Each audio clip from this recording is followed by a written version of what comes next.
Hello viewers, in today's video I will show you how to turn on the new Google Search AI mode in Google.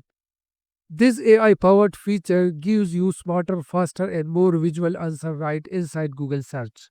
Step 1. Open Google Chrome or any browser and go to the google.com. Make sure you are signed in with your Google account. On the top right corner next to the Gmail and image links, you will see a small baker icon. That is the lab icon. Go ahead and click on it. A pop-up will appear showing available experiment. Now scroll down to the AI mode. Click the toggle switch next to it to turn it on. And now click on Try AI mode. When you click on it, the new tab will open. This is AI mode. You can use it with Google.